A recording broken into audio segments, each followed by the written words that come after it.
लाडकी बहीण योजना जाहीर केली, त्यांनी आपल्या पत्नीला उभं ठेवलं होतं लाडक्या बहिणीच्या विरोधात. लाडकी बहीण निवडणूक झाल्यानंतर आठवली जेव्हा पराभव झाला.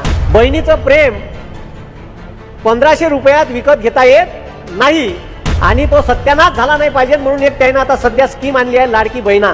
पण आता महायुती हे जे तिघाडी सरकार आहे यायचा जो सत्यानाश लोकसभेत झाला, ज्या मायमाऊलीच्या उदरात या स्वराज्याचा सूर्य जन्मला अशा राजमाता राष्ट्रमाता जिजाऊ, स्वराज्याचे संस्थापक छत्रपती शिवाजी महाराज, स्वराज्य रक्षक छत्रपती संभाजी महाराज, ज्या माणसाने माणसाला माणूस म्हणून जगण्याचा अधिकार दिला असे भारतीय राज्यघटनेचे शिल्पकार डॉक्टर बाबासाहेब आंबेडकर, जगद्गुरू तुकाराम महाराज आणि या तमाम महाराष्ट्रासाठी समाज सुधारण्याचं काम केलं अशा तमाम महापुरुषांना वंदन करतो.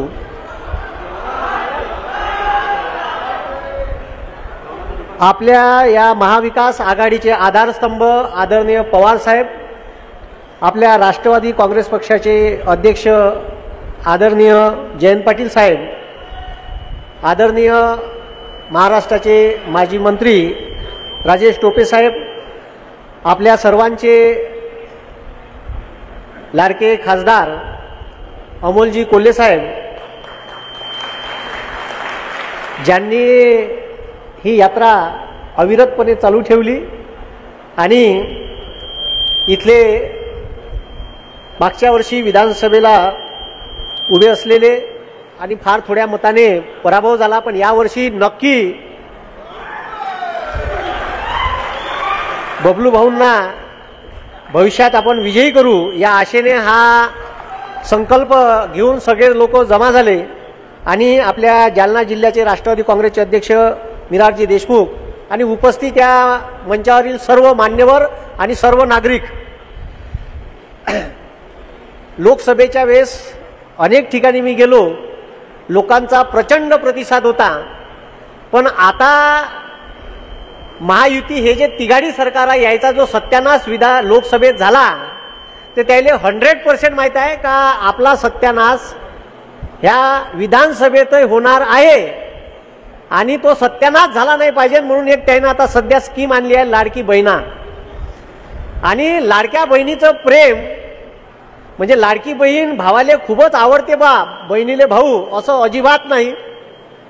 बहिणीचं प्रेम 1500 रुपयात विकत घेता येत नाही, हे मात्र तेवढंच सत्य आहे.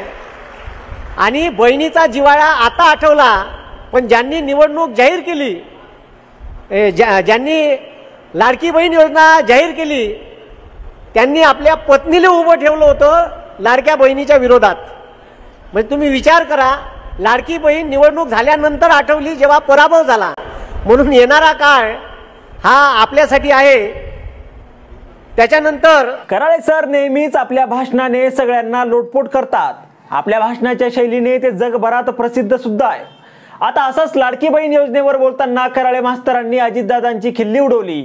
दादांची बहीण दादांनीच पाडली आणि दादाच लाडकी बहीण दादांची बहीण दादांनीच पाडली आहे आणि दादाच आता लाडकी बहीण योजना घेऊन आलेत.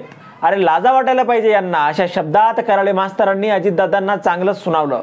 लाडकी बहीण करू नका दादा. पवारांकडून तुम्ही पळून गेले, भाजपमध्ये जाऊन बसला आणि आपल्या स्वतःच्याच बहिणीला पाडायचं षडयंत्र केलं. आता बरी तुम्हाला बहीण आठवायला लागली असं कराळे सर म्हणाले.